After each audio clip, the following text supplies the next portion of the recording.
Oke, jumpa lagi dengan saya Bang Rosi, channel yang bahas seputar otomotif dan seputar roda 2. Modifikasi adalah hal yang tidak bisa dipisahkan dari dunia otomotif. Modifikasi sendiri bertujuan agar kendaraan memiliki tampilan yang berbeda sesuai dengan cerminan karakter dan selera pengendara. Bagi pecinta roda 2, banyak sekali aliran modifikasi yang terus berkembang sesuai zaman, tren, dan kebutuhan pemilik motor. Misalnya, tren yang cukup digandrungi anak muda akhir-akhir ini seperti Matic Trondol, Matic Knalpot Bear, lalu ada juga modif ala-ala Komorot, dan masih banyak lagi aliran modifikasi lainnya. Namun, jauh sebelum tren modifikasi seperti yang saya sebutkan tadi eksis, banyak loh aliran modifikasi lain yang dulu pernah populer di Indonesia. Beberapa aliran modifikasi ini cenderung terlupakan dan saat ini sudah jarang sekali ditemui. Nah, di video kita kali ini, kita akan membahas seputar aliran modifikasi sepeda motor yang dulu pernah eksis di Indonesia. Aliran modifikasi apa sajakah itu? Oke, langsung saja kita bahas di sini. Yang pertama ada modifikasi motor ceper. Yap, sesuai namanya, modifikasi yang satu ini tujuannya adalah membuat motor menjadi seceper atau sependek mungkin.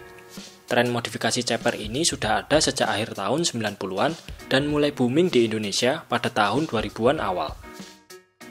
Ada berbagai cara yang dilakukan modifikator agar motor berubah menjadi lebih pendek. Untuk kategori motor ceper biasa, bisa dilakukan dengan menyeting ataupun mengganti shock breaker dengan ukuran yang lebih pendek, serta memasang ban dengan ukuran yang lebih kecil. Kemudian ada kategori motor ceper yang agak ekstrim, di mana untuk yang satu ini posisi ban belakang dibuat lebih maju ke depan, memakai shock breaker super pendek, atau bahkan hanya mengganjalnya saja dengan sebuah besi pendek.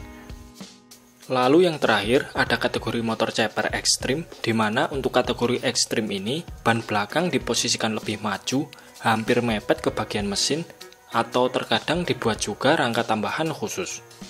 Tidak sampai di situ saja, kemiringan shock breaker depan juga diubah, bahkan ada juga yang sampai rangkanya bisa ditekuk-tekuk seperti robot transformer kayak gini.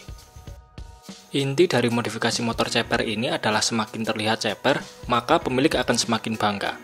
Apalagi kalau sampai diliput oleh majalah Autotrend maupun Motor Plus.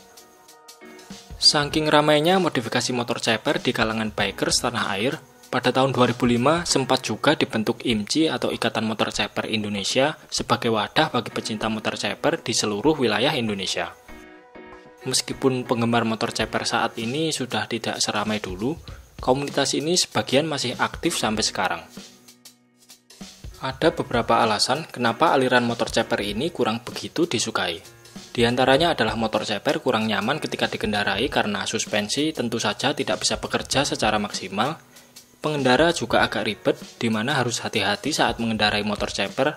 Ya, kalau nggak hati-hati bisa gasruk permukaan yang nggak rata, karena ketinggian motor hanya beberapa senti saja dari aspal. Serta tak lupa juga, pengendara harus turun apabila motor melewati jalanan berlubang, ataupun saat melewati polisi tidur. Tapi kalau emang udah hobi sih, resiko apapun ditanggung dan tetap gaspol aja. Yang kedua ada modifikasi motor Matic Lowrider. Jauh sebelum ada tren modifikasi Matic Bear, Thai Look, Baby Look maupun Matic Trondol, di negara kita pernah booming modifikasi Matic Lowrider. Tren modifikasi ini menjamur di berbagai daerah ketika pasar motor Matic mulai diminati pasar. Tepatnya ini terjadi di era motor-motor Matic Karbu seperti Mio Sporty, Mio Soul, Beat Karbu, Vario Karbu, dan lain-lain. Hal paling dasar yang dilakukan untuk modifikasi Matic Lowrider ini adalah dengan memasang engine mounting alias dudukan mesin berukuran lebih panjang dari ukuran standar. Hal ini bertujuan agar roda belakang posisinya lebih mundur.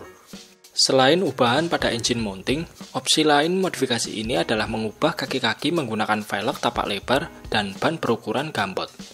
Ada yang depan belakang dibuat lebar, ada juga yang depan memakai velg standar tapi belakang memakai velg lebar, tergantung selera pemilik motor. Oh iya, satu lagi. Biasanya modifikasi ini juga mengganti batok kepalanya dengan stang model lebar. Stang lebar ini membuat tampilan Matic Lowrider terkesan lebih gagah dari depan. Tapi semua balik lagi ke selera masing-masing. Menurut saya, Lowrider merupakan modifikasi yang sangat pas dan proper untuk sebuah motor Matic. meski dimensi motor berubah menjadi lebih panjang, namun motor tetap terlihat padat, berisi, dan kekar, apalagi kalau dipasangi ban tapak lebar. Inilah yang membuat modifikasi Matic Lowrider keren dan menjadi salah satu aliran modifikasi yang saya sukai. Dulu saya cuma bisa ngiler ketika lihat Mio Soul milik tetangga warna orange sandy dengan kaki-kaki lebar full chrome yang dimodif model lowrider seperti ini. Namun apa daya, saat itu saya hanya punya motor bebek Shogun R Maspur. Motor Matic yang cukup favorit dimodif kala itu diantaranya adalah Vario 110 dan juga Mio Soul. Hal ini bukan tanpa alasan, kedua motor tersebut lebih sering dipilih karena bodinya yang cenderung lebih berisi ketimbang Matic-Matic lain yang beredar saat itu. Tapi kalau kita lihat motor Matic zaman sekarang, sepertinya nggak kalah keren juga kalau dimodif model lowrider ini. Dulu saking populernya modifikasi ini, grup band Sheila on 7 sampai pernah menggunakan Matic Lowrider di salah satu video klipnya pada lagu yang berjudul Betapa. Di video klip yang diunggah di YouTube pada tahun 2011 tersebut, terlihat semua personil Sheila on 7 sedang mengendarai motor Matic Lowrider. Nah, boleh dicek tuh videonya kalau teman-teman penasaran. Saat ini penggemar modifikasi Matic Lowrider masih ada kok. Ya, meskipun jarang banget kelihatan di jalanan, tetapi sesekali masih bisa ditemui terlihat di ajang kontes modifikasi. Yang terakhir ada modifikasi aliran Street Fighter. Aliran Street Fighter lebih banyak dipakai untuk memodifikasi motor-motor sport batangan seperti Honda Tiger, Yamaha Scorpio, Vision, dan lain-lain. Ya, meskipun ada juga motor bebek maupun Matic yang dimodif beraliran Street Fighter ini, tetapi menurut saya, motor sport batangan lebih cocok buat dimodif Street Fighter daripada motor jenis lain. Sejarah Street Fighter sendiri berawal dari sekumpulan pengguna sportsbike di Eropa yang mengalami crash sehingga menyebabkan fairing motor mereka pecah.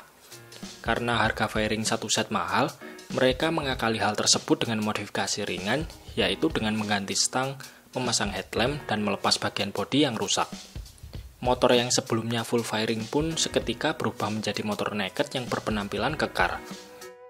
Berawal dari situ, akhirnya tren modifikasi ini pun mulai ramai. Sampai-sampai pemilik sportsbike lain yang tidak mengalami crash pun ikut terinfluence untuk menelanjangi sportsbike mereka menjadi model Street Fighter ini. Street Fighter sempat booming di kalangan bikers tanah air. Ciri-ciri modifikasi ini diantaranya adalah pemakaian headlamp bergaya minimalis, stang model lebar, serta kaki-kaki kekar yang biasanya didapatkan dari limbah moge.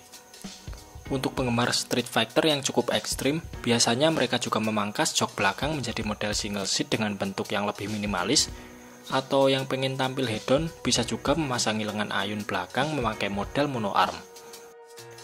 Beberapa rider Street Fighter juga dikenal memiliki penampilan yang nyentrik saat berkendara, terutama pada helmnya yang memiliki bentuk ala-ala karakter film Alien versus Predator, atau kalau enggak helmnya dikasih rambut-rambutan gimbal model seperti ini.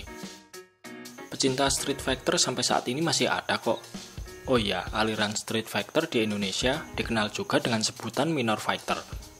Minor Fighter sendiri lebih ke branding atau nama khas modifikasi Street Fighter di Indonesia yang awalnya dipopulerkan oleh bengkel dan pecinta Street Fighter di wilayah Purwokerto. Perkumpulan penggemar Street Fighter di Indonesia sendiri juga rutin menyelenggarakan agenda tahunan, yaitu Fighter Day, yang biasanya dilaksanakan pada bulan Oktober di setiap tahunnya. Nah, mungkin itu saja sedikit pembahasan kita tentang aliran modifikasi sepeda motor yang sempat populer di Indonesia. Adakah teman-teman yang dulu pernah memodif motor kesayangan dengan salah satu aliran modifikasi ini? Oke, terima kasih sudah menonton. Sampai jumpa di video-video Bang Rossi selanjutnya.